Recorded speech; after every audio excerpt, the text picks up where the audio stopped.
I'm here to talk about something very close to my heart. I spend a lot of time as an SEO working with devs, so we're talking about SEO for devs, how to make sure your beautiful website gets found.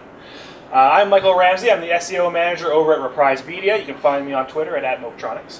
So if you get anything out of this presentation, what I'm really hoping is that you're going to know at least some of the basic pitfalls that will break your site in terms of SEO and how to get past them. So without further ado, we're going to move on. So what is search engine optimization? Just for anybody in the room who's not really familiar, search engine optimization is about making sure your website gets found on Google. And I don't mean by paying for ads, I mean just showing up in the regular results. So what does that mean? Take a look at some search results for large fridges here. All of this junk, people are paying for that. And as you probably know as a regular Google user, this stuff down here is the stuff that you actually trust. This is stuff that you really care about and you really want sites to be ranking down there to be the sort of trustworthy place that's going to get the majority of traffic. So SEO has two main areas. There's on-page SEO, often called technical SEOs. This is what the majority of people who work in the SEO industry probably do.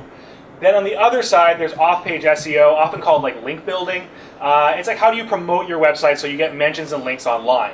For our purposes tonight, especially as developers, this thing will work. There we go. We really care about on-page SEO. We're not going to be talking about the off-page. So this is basically how you build and modify websites so that they are Google-friendly. You'll get found on Google. So very quickly, just the basics before we get into the more interesting stuff. The very first thing you make sure you need to have is crawlable content. Going back, a classic example of non-crawlable content was Flash. 5-10 years ago, people made great-looking websites in Flash. Nobody found them on Google. It just didn't happen. Secondly, there we go. Descriptive page titles and meta descriptions. The page title is the link that you're going to see in Google search results when your page comes up. The meta description, that's the paragraph of content after it.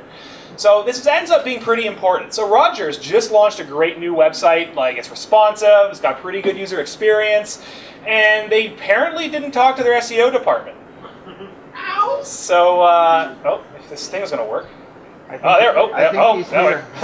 Here we go. The page title for their shop is just the word shop. No, not the name of the brand, not any description of what they sell. It's literally just the word shop. And their meta description is nothing. They're just SEO, let's just forget about that. And so as an SEO, obviously you have a pretty upsetting reaction to having a website handed off like this. How did nobody talk to the SEO department? How did this end up happening? So anyway, moving on. Crawlable site structure, very important. It really comes down to having regular links. Don't make your site massively 50 links deep to get to any of the content. Make sure you use regular links in your navigation. Don't make it all JavaScript. And then good user experience in a light template. Now this isn't really a hard SEO thing, but at the end of the day, Google wants to serve websites that users like. The light template side of it is that you don't want to fill it with tons of junk code. At the end of the day, Google doesn't want to serve somebody a page that has 50 million advertisements on it and a ton of different templates and stuff around the side and only a little bit of content down the middle. And finally, make it mobile friendly. One of the big things that Google's been going on about is the mobile moment. When does your mobile traffic actually go over your desktop traffic? For a lot of websites, that's last year or this year. So at the end of the day, if your website's not mobile friendly, and particularly in the last week or so, if you're not a mobile friendly site, you're not showing up in mobile search results when somebody searches on their phone, and that's where you need to be. Anyway, let us get on to the exciting stuff. So we're going to talk about three things. Modern and dynamic websites, why they pose problems for search engines. There's all sorts of really cool things people are doing with websites in the last five years or even more recently that are just not that search friendly unless you take certain steps.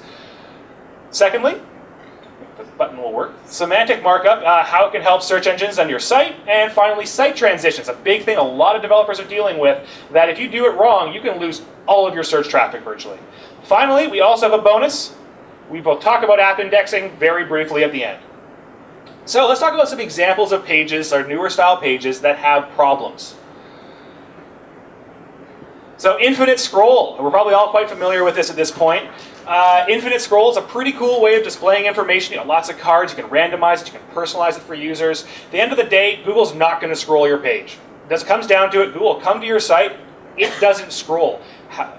And so at the end of the day, you have to have certain ways around this so that Google will find the content on your site. Next, Ajax. We're all familiar with this little symbol right here. Google will run certain JavaScript now, but at the end, for certain situations, Google will not be able to find your Ajax content. Similarly, hidden content. Looking at Newegg right here, great listing for this motherboard. They've got specifications and reviews. Both of those tabs not active when the page loads. If the content is not displayed when the page loads, it's going to be something that Google doesn't like, because Google is a lazy user. Google doesn't want to have to do another click after landing on the page. And so if any content in those specifications or reviews would match a user's search query, that page is probably not getting returned. After that, Parallax. Life of Pi, this is a really cool Parallax website. Once again, you've got a whole lot of content on that page that's going to be basically split into different pages, but without some special means in place to be able to address that, Google's not going to be able to drop somebody into the second or third or fourth page of your Parallax content. It's all one page to Google. So, the most basic answer, URLs for all the content. So that's a really most basic way to look at it. If you can't access that content at a URL, then you need to do something so that that is possible. But to talk about some more specifics, other easy fixes to get indexed. So, non-JavaScript fallbacks. This is one of the most basic ways that search engines look at websites today, and particularly going back, I mean, it's the last couple of years or so, Google has started running JavaScript, but nonetheless, this is probably one of the easiest ways you can take a look and see, like, does my website have stuff in place so that search engines can crawl it? If you can turn off JavaScript, turn off images, turn off CSS, and you can still find the content on your website, it's pretty search friendly. Secondly, anytime now. Is this thing battery's going? Oh, there we go. Oh, we're going too far now. There we go. Push state. Push state, wonderful addition. So for stuff like that, that Life of Pi Parallax website, or say with Infinite Scroll, you can actually push a URL into the address bar of a user as they interact with a page that's otherwise dynamically loading content. Obviously, these URLs then need to return that specific content, but it means that Google actually has a reference point for a whole bunch of different content split out that otherwise would only be referenced by one single URL. After that, you've got link pagination. This is a tag that you can put in the top of your websites, particularly for something like Parallax or for Infinite Scroll, where you can simply say to Google, hey, there is like 20 pages of content here. Here's the URL for the next one, and the URL for the next one, and the URL for the next one. It gives Google a way to be able to look through and see where are these things located. Then after that, similarly, actual linking. So obviously with your Parallax site, you don't want people to be actually loading new pages, or say your Infinite Scroll or something along those lines. But you can use regular linking that will reference these different pages that will, if the user doesn't have JavaScript, that will actually work, much like a search engine. However, if you use prevent default, you can make sure that that actual like regular functionality of not loading pages just goes along as normal. And so all the users out there, everybody who normally runs JavaScript, will see the site just the same. But then when a search engine comes and looks at it, it's like, okay, here's the link to page 2, here's the link to this alternate view of some other information, and it will be able to find it. Finally, avoid hiding important content. This is a really pretty simple one. Right now, it's quite popular. There's tons of sites switching their frequently asked questions over to an accordion. Personally, I think it's a pretty good user experience. But at the end of the day, if there isn't pages for each one of these questions and answers, then there's nowhere for Google to be able to drop somebody if they search for something that actually matches a specific question and answer. You have pages with hundreds of questions, tons of valuable content, and it's simply not going to get served. This is actually one of these ones where I've definitely seen sites lose a lot of traffic because they go to an accordion on their new site instead of a broken out frequently asked questions section, and they literally lose like 50-60% of their traffic. So, moving on, semantic markup. Semantic markup was a great addition to your repertoire of tools as far as building websites to be able to make sure that search engines understand what you're giving them. So when we jump into it, once more time, here we go. So yeah, it's better for Google in particular, better for search engines, but it's also good for users, and you'll see why shortly. So to start off, obviously HTML5, big proponent of semantic markup. Back before HTML5, you'd have a page, you have a whole bunch of boxes, they're all divs. Search engine comes over to this, looks at it, and is like, well, I'm going to have to figure this out. I don't really know what this page contains. I'm going to have to analyze it, and maybe I'll be able to figure it out. If it's a standard WordPress template, probably pretty easy. You did a whole bunch of custom stuff, maybe not so obvious. HTML5 breaks it down into a whole bunch of actual logical references. Your header's called your header. Your article's called an article. Your footer's called a footer. Great for search engines to look at this and be like, oh, well, that's how your website's laid out. Very obvious. Moving on, then, we've got schema.org formats. This is an additional way to get more granular about how you tell search engines what you've got on your page. So say we've got a listing for a business here. This is our standard, I suppose it's pretty hard to see in the back, but standard like thing that's basically you'll get an H1, the name of the store, and then a little description of the store and the address and phone number below. That obviously Google would have to figure out what it is that's being given to them and decide, yes, this is an address. With microdata, we can actually apply specific information in all of the tags to tell them. It's like, okay, Google, this is a local business listing. This is specifically the name here. Right below it is specifically the description. After that, here's the address broken out into street address, address locality, what different region it's in this case, Florida, and specifically the phone number. This is actually really important because your places in which your actual address and name of your company are mentioned are very critical to ranking in local searches where you see those little pins in the maps when you Google something. Now, we're going to skip RDFA, very similar to microdata, but we're going to talk about JSON link data. This was recently announced as officially supported by Google. JSON link data, and as anybody who knows their JavaScript will be very familiar, this is your pretty standard object. This lays out the same information that we were looking at in microdata, but purely in an object that's just shoved up in the head of the page. The nice thing about this is that it's something that you can hand off to your client, or you can hand off to the person who's handling the site, and somebody with more moderate technical expertise can do all of this implementation on a page-by-page basis using something like Google Tag Manager without actually ever interfacing with like the actual code of the site. So this is one of these nice things that lets you get around that thing where like you're going to have to bill a client a whole ton of hours to do a bunch of stuff that essentially somebody else could otherwise handle, because now it's no longer in the template, it's just something that's a tag on the top of the page. Finally, we're going to talk about social sharing markup. This, of course, is not directly SEO related, but it's very similar. So if you ever tried to share something on Facebook, you drop the link in, you get like a ridiculous image, doesn't make any sense, the description doesn't make sense, maybe even the link doesn't really make sense. Why did that happen?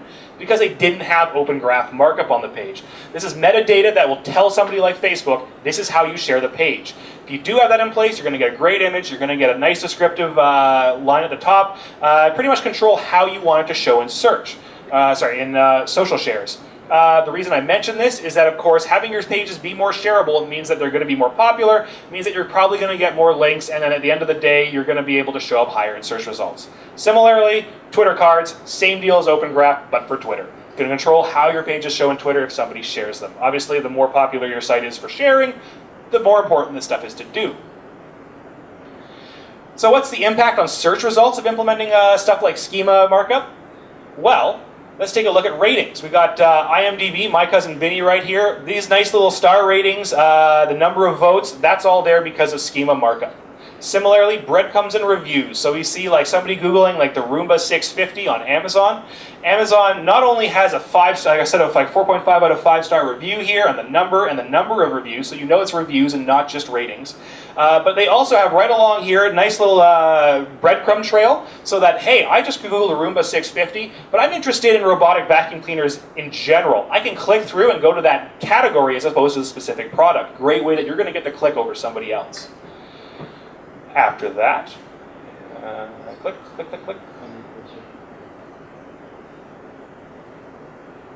Thank you.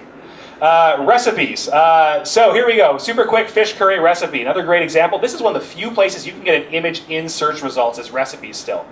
Recipes are, obviously a really big search field. So you can see in here, not only do you get the rating and you get the nice little image, but you get cooking time and the number of calories in the dish, all indicated right in search results. Once again, really going to make you stand out against somebody who hasn't done this for their recipe site. Oh, now it's working again. Oh, and now it's not working. Oh, here we go. Events. So take a look here. Once again, if you run events, you can actually have specific event markup where you can see somebody looking for Aesop Rock's tour dates. Not only do you get a website that tells them about that called bandsintown.com, but you also actually have a list of the next 3 tour dates that he has, what dates those are, what location are they at, all within the search results. So somebody doesn't have to go through and find it on your site. They can jump right into the specific page. After that, I'm going to move closer so I can click, I guess. All right, here we go. Software. That's something that a whole lot of us will probably get behind. There's a whole bunch of different information you can add for software. A lot of this is done automatically. Here you can see the game Muffin Night. It's available in the Chrome store. It's available on Android, and it's available on Steam. Each one of these has slightly different data from their rich snippet markups, their schema.org implementation. So you can see, like, well, what's the price? What is it for? In this case, Chrome. And similarly, like, how many reviews does it have? This is all, like, very specific information that you can give over a very generic listing. And finally, search and search. This one, so like say if you're a big e-com person, big e-com site, a lot of people are going to be searching your website. It's something they're going to want to do, and they're going to want to be able to get them there right away. So you can actually tell Google, this is where my search system is, and this is how you can input a query into it. And this way, Google will actually take the queries from this search box and direct them into your internal site search directly. So there's a whole lot of different ways in which that having this stuff in place will actually make a big difference as to when people will visit your site over the other listings. If you're setting it up, down at the bottom here, you can see if you Google a rich snippet testing tool or go to this URL, Google has a free tool that when you're doing this, you can literally copy and paste your site's, your page's code into that and see what it says as far as have you done your markup correctly even before you go live. Very good to make sure that you're actually doing it right. So let's move on. Avoiding site transition SEO drops. So you're all ready to launch your site. You're super excited. You're just getting ready. You go and you launch it, and it doesn't exactly work out as you expected. This is something that I deal with on a pretty regular basis. Is people coming to be like, oh, we launched this new website, and all of our search traffic is gone? Why did this happen? So there's some pretty simple things you can do that will take you through and make sure that you have a fairly successful site launch, that you won't lose a massive amount of traffic. It's pretty normal to see fluctuations. It's a new website, but you don't want to see that massive drop-off. So, very start of the project, you want to know what your top landing pages are. Go into your Google Analytics, go into your Omniture, take a look, where is my search traffic landing? If somebody Googles my site, organically comes in, let's know about all of the pages that get a notable amount of search traffic over the course of a year. Remember, you always want to take a look at a year because there's going to be certain pages that might be specifically seasonal. You might miss out that, oh, hey, these like 5 pages are super popular in December around Christmas season and they aren't at any other point. So you make sure you take a look at those pages, and then you're going to make a content transition plan. Does your new site have pages that are the same as these pages, or at least roughly so? If not, how are we going to get them in there? And how are we going to make sure that these pages are pretty damn similar to the old pages on the old site? Because if you change them up a whole lot, Google's going to look at it and be like, well, this is the same page. I mean, I don't know why I would rank this page for blue widgets when now it talks about red widgets. So after that, then you're going to want to talk about gauging new opportunities. Well, while you're at it, and you're going to be building this new site, you're going to have lots of new pages on it. Why don't we make sure that those pages are what people want to find in search? This is the best time to incorporate new stuff. It's basically along the same lines as trying to identify your top landing pages, but you're going to be taking a look at like, well, let's build another page about this other topic or this other information that we know our users are interested in, and right now there isn't anything that specifically talks about it. After that, design elements. Once you get to the wireframe or the mock-up, going back to a lot of the stuff we've just been talking about, is there like a bunch of information that's only available via an AJAX request and there's no URL that references it? Then you're going to be in a position that you're going to need to find a way to make sure there is a place for the search engines to find that. Or similarly, like, did we do the right thing with our parallax design? Did we do the right thing as far as like tab content, that we're hiding stuff away that maybe is pretty important? How are we going to solve that? After that, most importantly, redirect mapping. So you're at the point where you've got your URL structure and you've got like a basic mock-up or basic dev server going with your new site in it.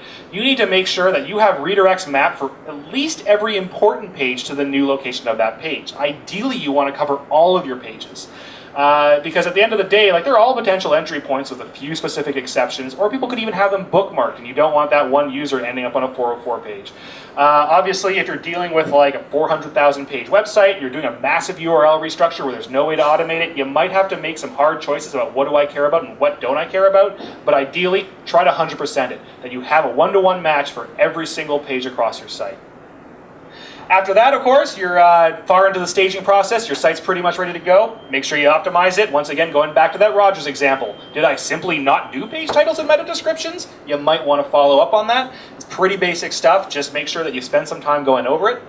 And then, of course, moving domains. This is a big deal. You've done your redirects. You've got your new domain. Your old domain redirects to your new domain. At the same time, Google needs to know. There's an actual tool in Webmaster Tools where you can go in and be like, I am going to be moving addresses.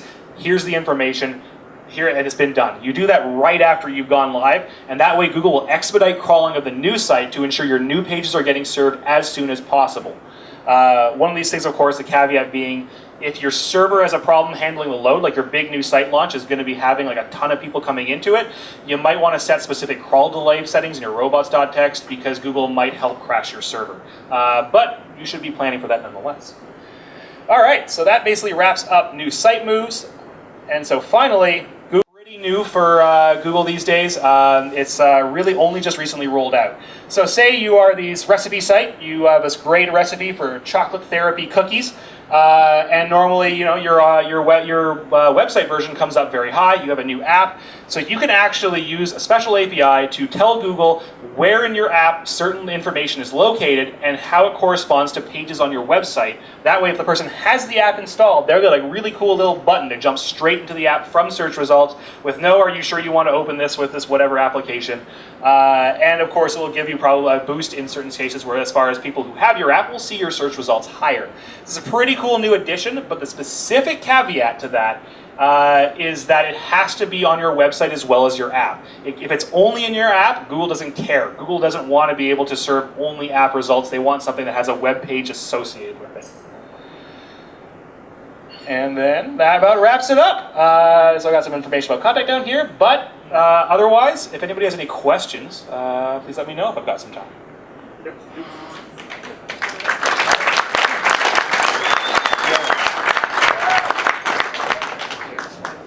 Oh yes, I can totally send the slides out to anybody that needs. Yeah, the slides will be published on the website. Yeah, absolutely. You can certainly get the slides. Over there?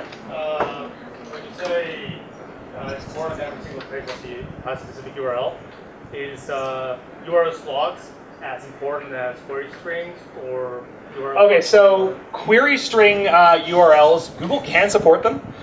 You need to be very careful to tell Google which parts of a query string are actual, like, legitimate pages and which are not. If you have a system set up where you have a whole bunch of different ways in which pages can be modified, say like you have a whole ton of products and you have like 500 different filters. You don't want every single filter getting indexed by Google because Google's going to think that's spam. What you can do is actually Webmaster Tools allows you to specify which parameters in a set of parameters at the end of the URL are actually relevant to being a totally valid new page versus a redundant extra filter within that. You can also dynamically set meta no index robots tags for all of the pages that you don't want indexed. Like, it's pretty normal when I work with a large e-com client that will set up a hierarchy being like, okay, all of these filters are no index filters, and like the few of these ones are actually important variations on pages that we do want indexed, and make that choice at that time. So there's a few different ways to approach it, but the easy one is that you have the option to go into Webmaster Tools and be like, hey Google, this parameter, valid. This other parameter, not valid. I guess over here first. XML sitemaps. Any comments on? So your XML sitemap, if you have like under 100-page site, it's on the end of the day not a big deal. If you're running a very big site, not only is it great for making sure that you are getting your pages indexed, but it's also a health check because you can get information about, okay, I submitted 170,000 pages to Google in my XML sitemap. Google reports back to me that it has indexed 130,000 of them, but in my total indexation graph, I have 4 million indexed. That's pretty clearly a problem. Either my XML sitemap is missing things, or there's a problem that Google's finding stuff that I don't want it to find. But if you're doing a small website, I mean, you should do it as not a, it's pretty easy with like modern CMSs to get that in place. But then there's still going to be like, it's like, well, Google can find my 100 pages. It's not a big deal. What are the common errors that happen on the front end from front-end developers? Well, one of the common errors, I mean, really going back to Ajax and like hidden content. I mean, a lot of developers these days seem to love accordions. That's one of the things we've been hitting a lot recently, being like, oh, accordion this, accordion that, tab that, tab that, tab that. Or saying like sliders where you have a whole ton of information, a whole bunch of sliders. Those are some of the really common things that a lot of people are doing, and they're simply not looking at it. The other one being the parallax, that Life of Pi site. They push state every single section. No next previous linking. Google doesn't even know that push state is there. And so they could be linked, they're just not there. Yeah, so we just, in relation to that question, you were saying it's content that's hidden on a page, like the Ajax type stuff or internet type stuff.